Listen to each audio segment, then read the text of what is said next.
an acquisition as two main parts. One is finding and closing the deal on favorable terms, whatever that means for your company. And then the second aspect being, now the work begins. How do we keep those customers? Talking about doing an acquisition, you feel like it could be a good fit. What are like the immediate green flags that you look for where you're like, yes? And what are the red flags? Obviously, what I'm looking for immediately is recurring revenue. What percentage of the annual revenue is recurring? We want that to be extremely high, if not all of it. There's so much more that we could get into. Hey, everyone. Welcome to the Bug Bucks podcast. I'm Allan Draper.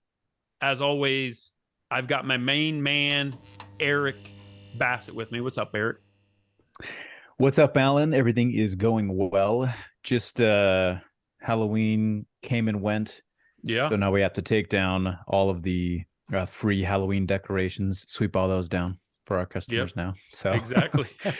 we always make that joke, which is a total lame joke to make. People talk about like sweeping down cobwebs, and I'm like, so do you want me to leave those up for you for the next month? Just yes, no, okay, fine. Borderline, but yeah, man. Dad joke. Exactly. I'm a sucker for dad jokes. It's bad. Same. Let's get into it. Let's do it.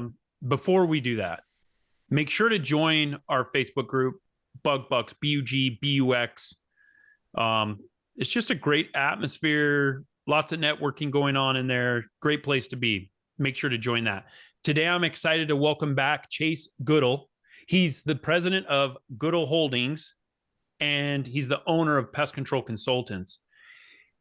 His company owns, manages, and purchases pest control companies in Illinois, Iowa, and Wisconsin. Chase started in the pest control industry when he was 16 years old with his dad.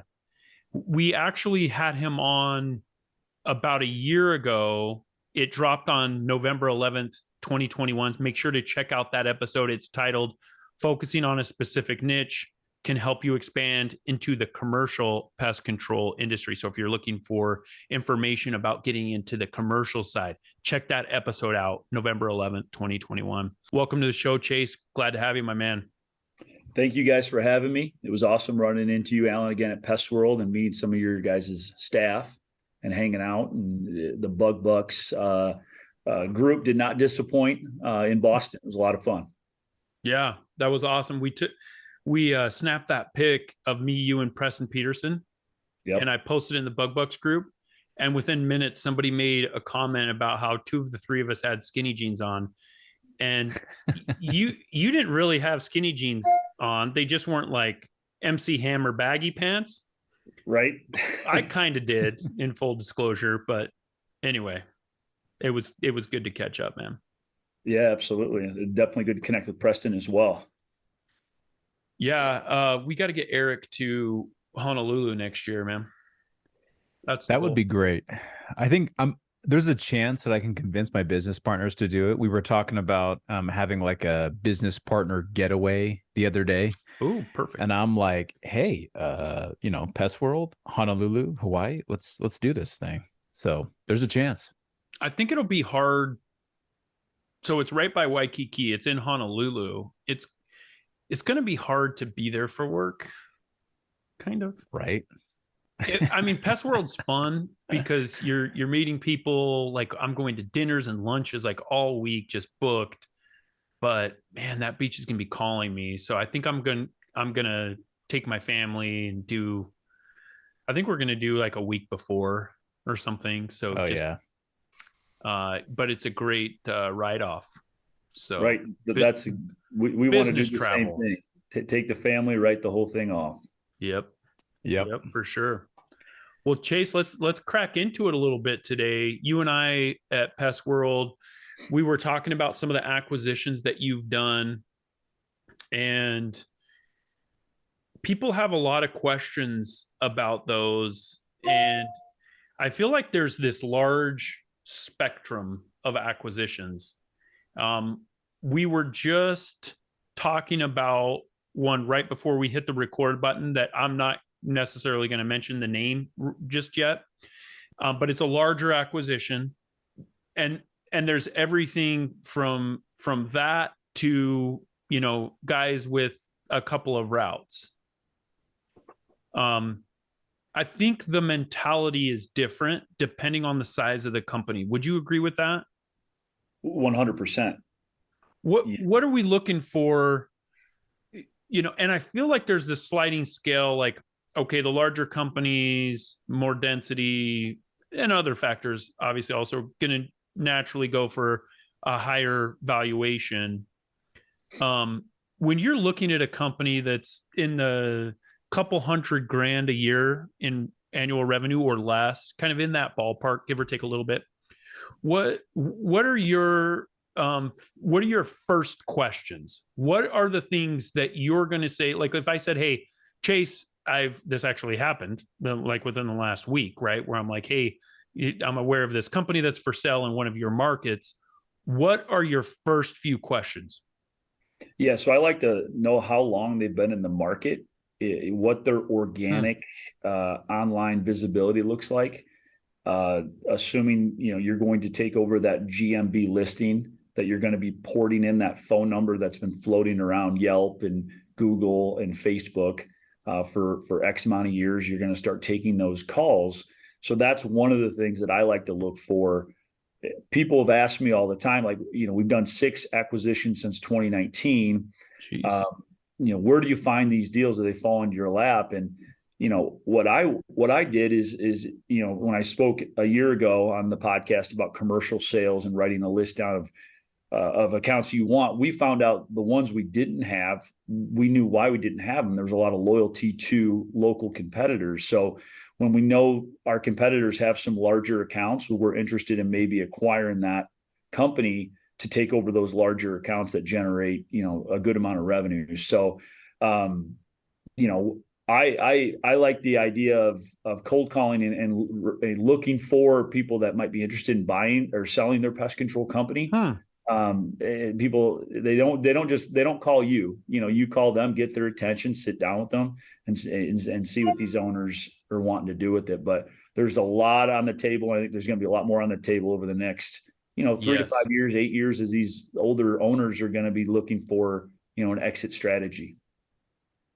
Hey, Chase, when it comes to you cold calling these other PCOs and asking about whether or not they want to be bought out, do you see any commonalities when it comes to their concerns? Yeah, some of them want, to sail off into the sunset immediately. Some of them want to come to work for a little bit to make a little bit more money before they completely retire. That kind of thing. I do see that a lot of guys know exactly what they think they want for it, which is interesting. All the deals I've done, all of them were like, here's what we are thinking, here's what we would like. And for me, the multiplier for a business doing $250,000 to $500,000, I've seen business owners ask for 1.35 the gross revenue, and that typically will include the trucks. So you're getting that in those deals as well. I've done 2 deals with the same owner that owned 5 different companies, and he was firm on 1.3. So the first one we did, it was 1.35. And then we did another one 2 years after that, and I got him down to 1.25x. And so he was pretty firm. He knew what he wanted. Like I said, they had some nice accounts, commercial accounts, mainly that I knew we wanted to have. And so that was what intrigued us about, taking over that. But both of those business owners, those companies have been in the market for, 80 years. I mean, they've been around since the 60s. Jeez. Both of those deals I did. So when you talk about organic visibility, we don't spend any money on digital marketing outside of our brand, Pest Control Consultants. But when we do acquisitions, we get all of those organic leads that come into us. And people really, they don't care if it's Crown Exterminators, Kendrick General Pest Control, Rise Pest Control. They just want somebody on the phone that knows what they're doing, that can get a tech out immediately. And so it's unbelievable on the amount of new customer calls you're going to bring in when you get a company that has a good, organically does well. And so that's what I look for, is companies that do extremely well organically, because we're just going to sell a ton of new customers on our subscriptions just by taking over their listing at no ad spend costs. So you mentioned that a lot of guys that are selling their companies have a number in mind. Yep. Do you feel like on average they're getting pretty close to that number. They're getting less than that number. They're getting more than that number. I mean, the deals I do, they're getting less. I don't look to purchase right now anyways, multi-million dollar deals. But the ones that are smaller, these guys know not a lot of guys can write a check for 250 grand or 300 grand. Right. And so when you're coming, when you're able to say, hey, I'll write you a check, we'll close in 30 days. Here's what I'm looking for. You have some wiggle room. You can negotiate that. Like I said, the one guy came off of 1.35, went down to 1.25 for me. So I saved a little bit there, but there's a lot of guys that would never pay 1.25x. Jared Borgen, I've been talking a little bit lately, and someone asked him what he would pay for a company. And, it's really what, if you can find somebody willing to give you X amount, that's kind of, you got to find a buyer, and whatever you can get, you're going to try to get, but it's not a black and white thing, but, the multipliers, I'm learning, the cleaner the customer list, they're up to date on their service, their auto pay, do they have a good CRM? Are they, is the owner engaged or not engaged? Are the techs all certified? Those kind of things add value to, those multipliers for sure. But, and you're kind of touching on some of the stuff that I wanted to dive into this next kind of two-part question for you.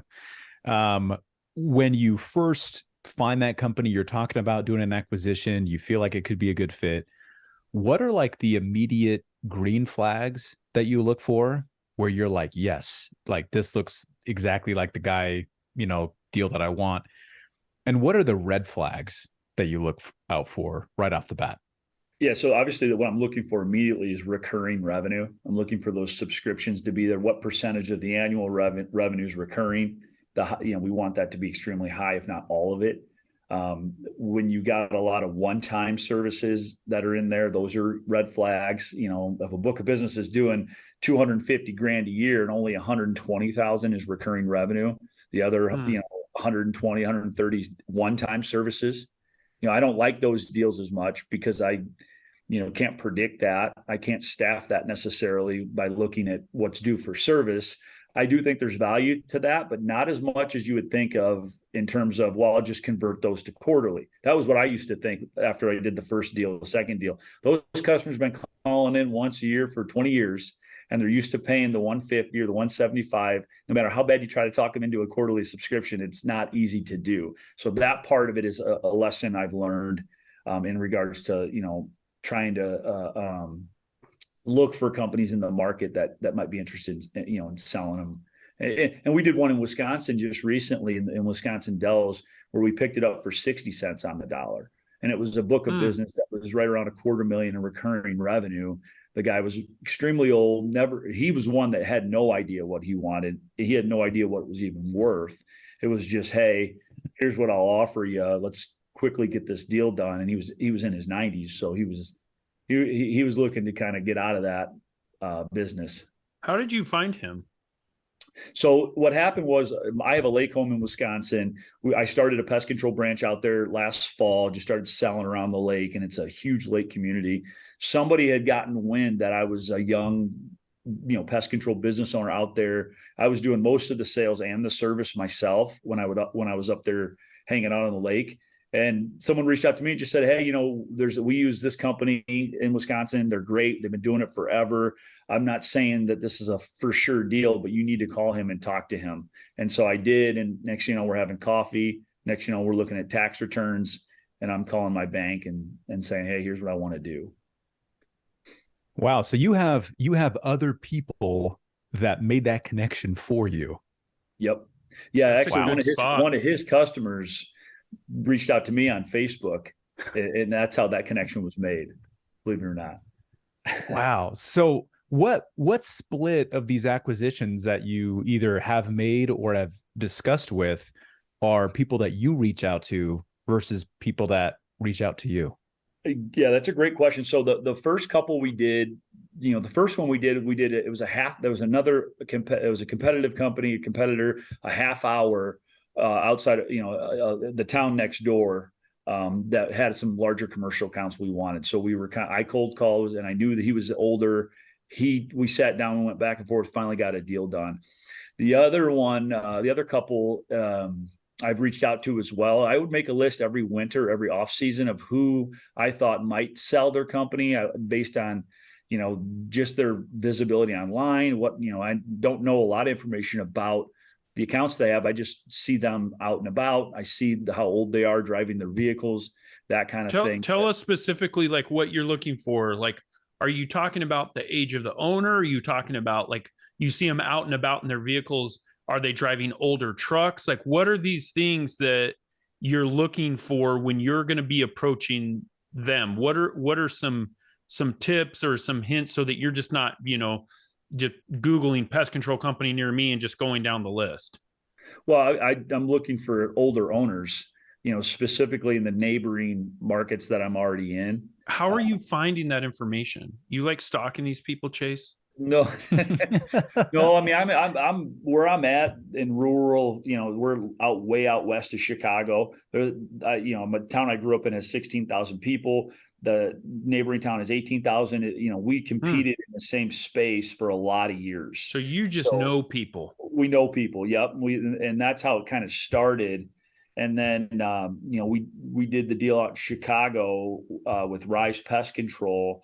And I'm not entirely sure I can't remember how that in 19, I think Shane Cole, I think you had. I remember that deal. Yeah. Remember that deal. And that was a good deal. And that was with a broker. Do you find that when you're reaching out to these people that do they ever get offended? They do. They absolutely do. And again, in the off season, now that I've done 6 of them since 19, I'm looking to take a break and kind of grow organically and not, spend money to get customers. But typically, yeah, I mean, I make that list, I call them and I just say, love to talk to you about, selling your pest control business. If it's something you're looking at doing, we've done a couple of them. We know how they go. We have capital to do it. And we're, that's it. And some people, you can tell they don't like it at all. And they're like, yeah, I'm not doing that.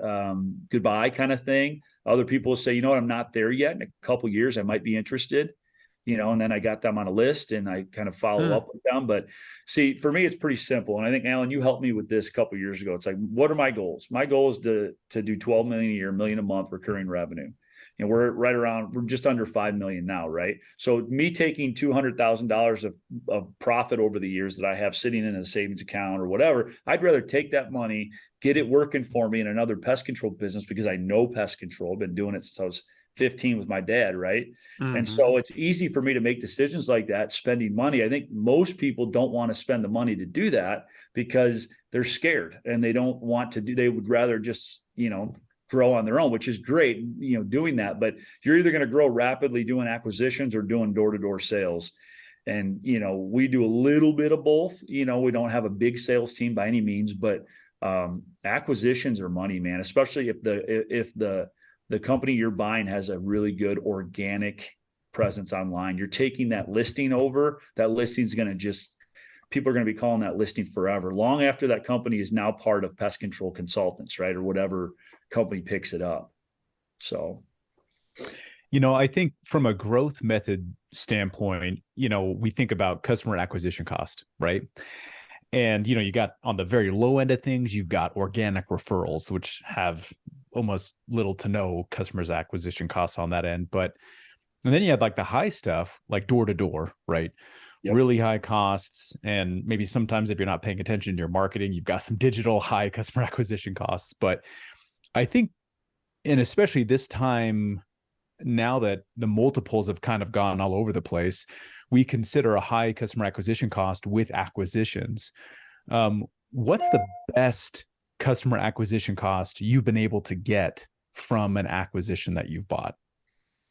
Definitely the one in Wisconsin, 60 cents on the dollar. So that one was right around 225,000 in revenue. And we picked it up for 127.5 with a truck. The truck had 30,000 miles on it, fully rigged for pest control. Wow. We relocated our employee in Illinois out to Wisconsin. And so he's out there now, and we got a house for him, and his wife are there. And for the most part, he can do that entire book of business, that entire $250,000 with, using route optimization and things like that to keep everything extremely tight. But we suspect we're going to need help out there extremely soon. But I did one for 79 cents on the dollar, and that was a $250,000 deal as well. Allan helped me with that one. The 1.35, 1.25, did two of those deals. The mistake that I've made that I'll share, like one of the deals, the one out in Chicago, we're an hour west of Chicago. We bought a business in the north suburbs of Chicago. So now I have nothing out in the north suburbs, though I have vision to grow out there because there's endless opportunity, right? It's the suburbs of Chicago. That's a great area.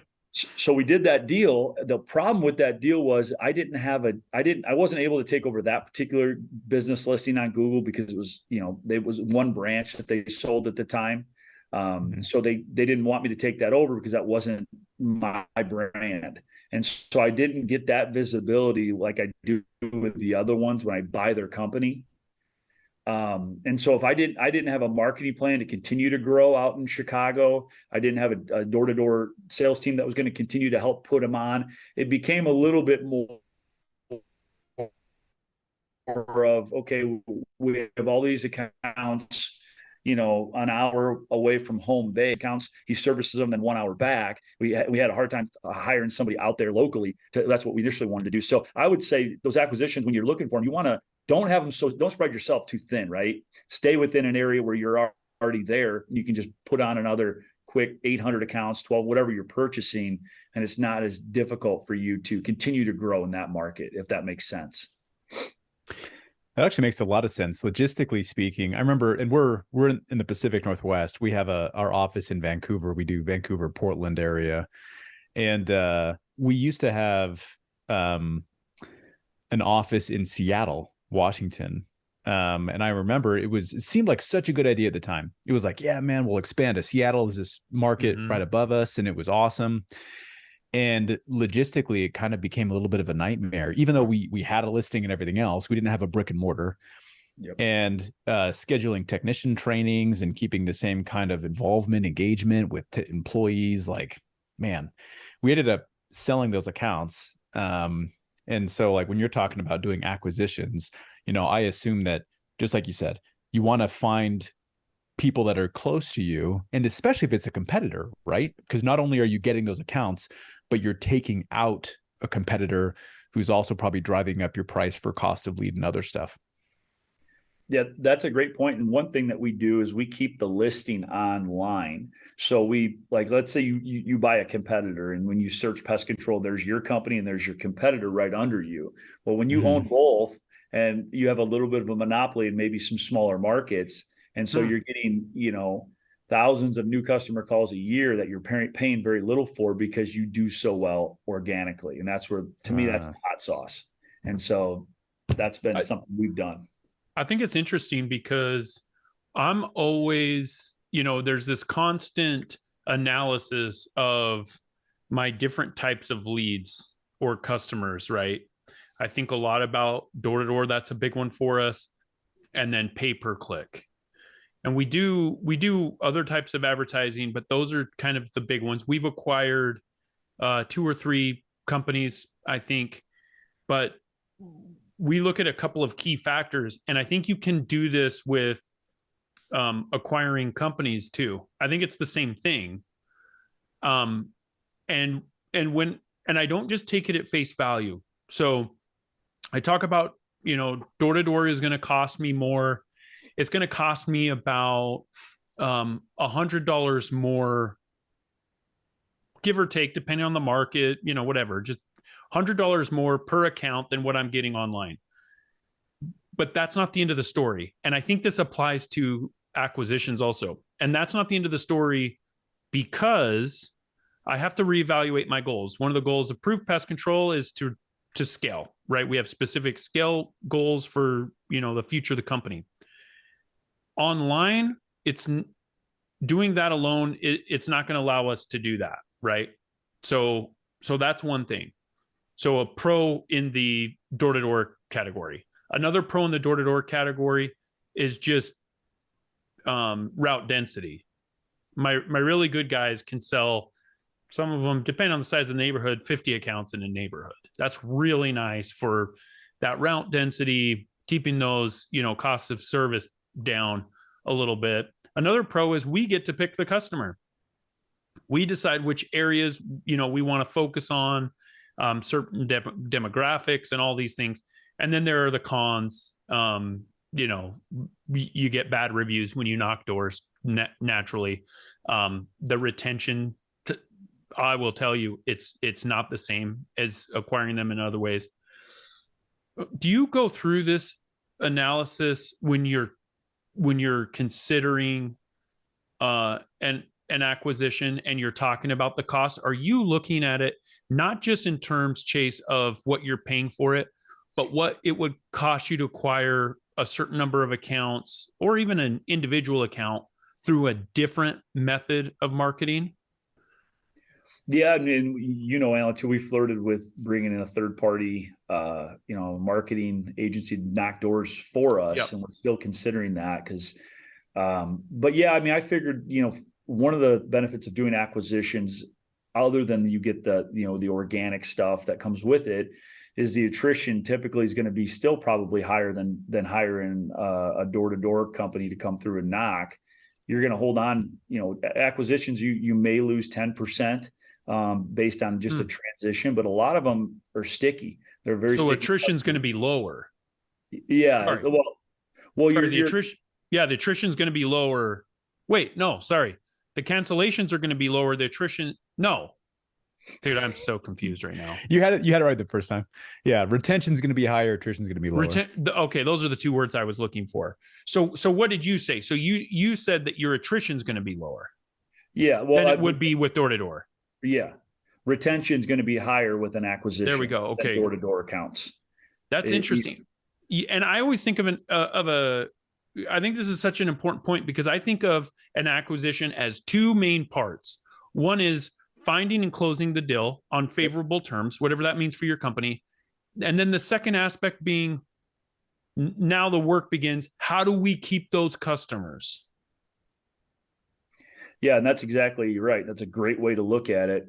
Having a system in place for when you port all those customers in and get text messages out, get emails out, get letters out explaining that there's been a transition or so-and-so is now part of, using the right terminology is helpful. So people believe that they've joined forces as one, not, it's a whole new deal that, their prices are going to change. The service is going to change. You want everything to be as seamless as possible when you do those acquisitions so you can hold on to those customers. But when we do an acquisition, we do everything in our power to, give the customer a discount on their next service. If they're flirting with the idea of maybe not staying with us or shopping, just like door-to-door accounts, you want to be extremely aggressive about keeping them active because you just paid for them, right? So you are going to get creative with that commitment of just buying a book of business. But work definitely does begin after you close the deal. It's like, all right, CSRs, all right, office manager, we got all these customers we got to work through and make sure that they're happy and they're good.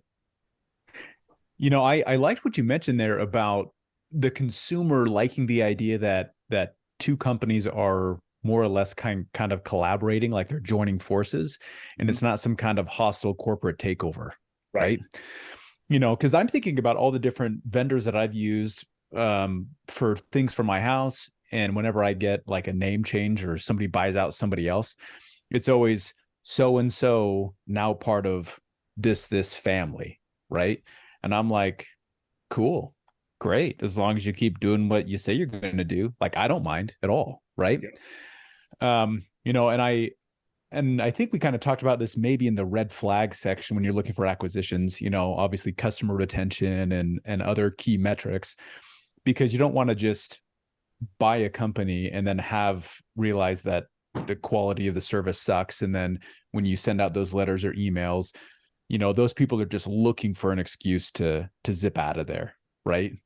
Yeah. That's that 10%, no matter what you do, how good your service is, how well you communicate, you can expect 8 to 10%, which is a tough pill to swallow because especially when there's multipliers.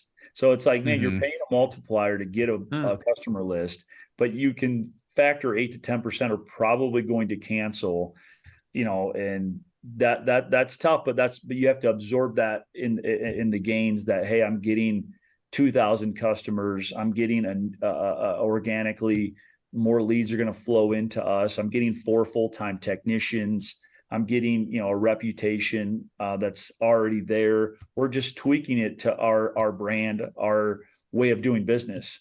And more times than not, of the acquisitions I did, the way we do things is more professional, more up to speed, more thorough than the companies that we took over. So our customers oftentimes are pleasantly surprised once they give us that shot. We're able to get the buy-in to be there, and so that's been encouraging to see. So for what's your brick and early mortar communication with these new customers? Can you give me a timeline? Like, are you telling them the day that it happens? Are you, because I've heard a mix. I was talking to somebody recently and they said, a lot of times we'll just show up with, both names side by side, or, the invoice that we send them, the service report, will have both names side by side, and we kind of work into it, and there's no real notification. I think this was Jared that said this on a recent episode. Yeah. Something about how, like, it won't be until 4 or 5 months down the road that there's an actual notification. And at that point, he said it's a pretty good situation, because the people that don't know that there was a change, they're like, oh, I didn't even notice that. Then we must be okay with the new company. So I don't know what's your process. What's, Pest Control Consultants process for doing this, to try to hang on to, because I think it's like any other account. Yeah, I know that they've been with that company forever, but they're new to you, and our new accounts, those are the ones that you really got to put a stranglehold on. You really got to work toward. I have a rule of thumb: if I get somebody to 18 plus months, they're not leaving me unless they die or sell a house, move to another, right, outside of a service area. 18 months, especially 24. You get to that point, customer for life. I mean, our book of business right now, our average customer is like 4 years. So we come from a very local, small community where people know us. We're getting business of the year. We're getting recognized.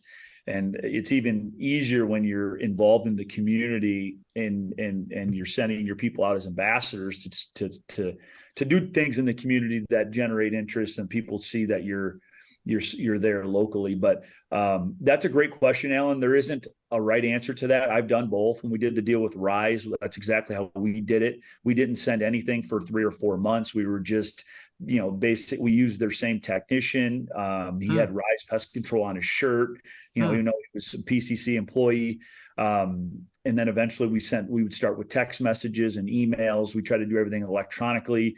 If we're getting an old customer list that doesn't have emails, that's one of the first thing we try to do, is start collecting emails by sending text messages out, letting customers know we're updating their records.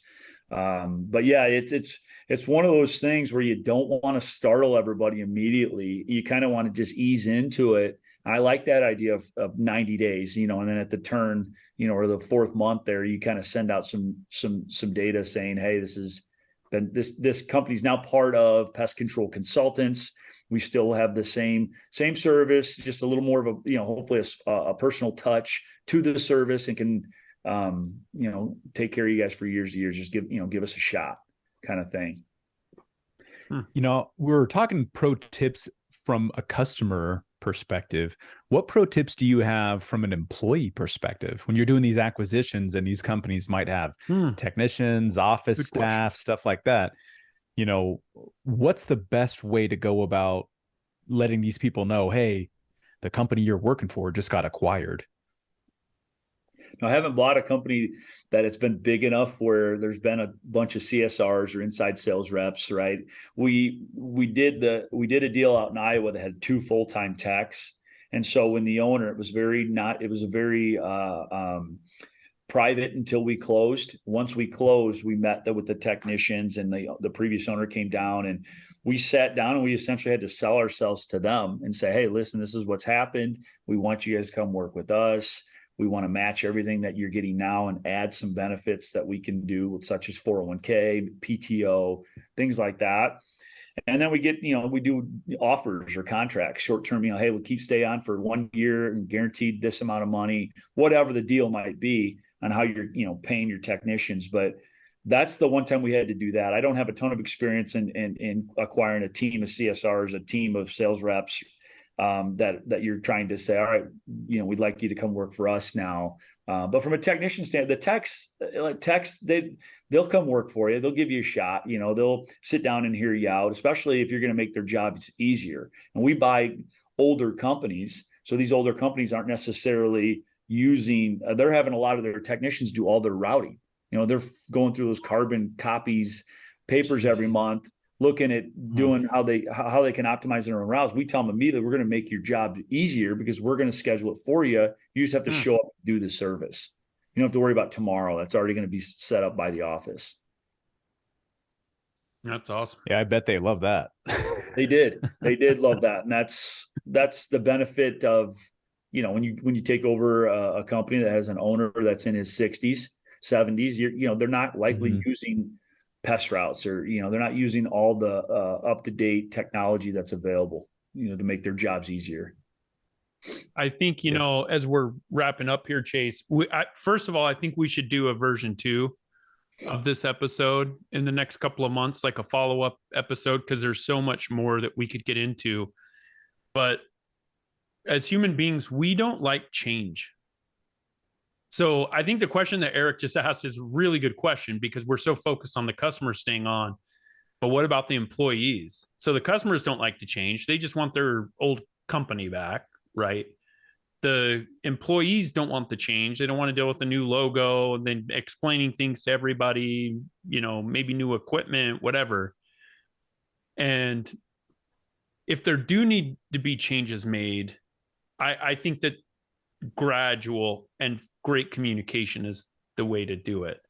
I don't think you come in like a bull in a china cabinet, even if there are these huge things that need to happen, just because of that human nature in us, that aspect of human nature where we fight against change. We're scared of it. We try to avoid it. And, it's just, I'm really impressed, Chase, with what you guys have been able to do. I've known you for a few years now, just talking, connecting to Pest World, like all that.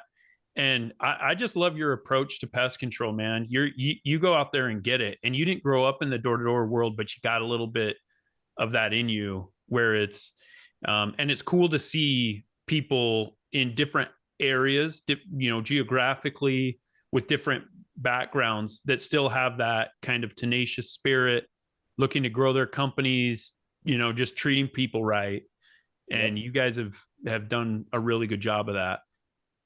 Yeah, thank you for saying that. And I love the competitiveness of door to door. I love the ability to go out and create things, put things into existence by your own efforts, and the challenge of all that. And I think it's great. I wish I would have known about it a lot sooner.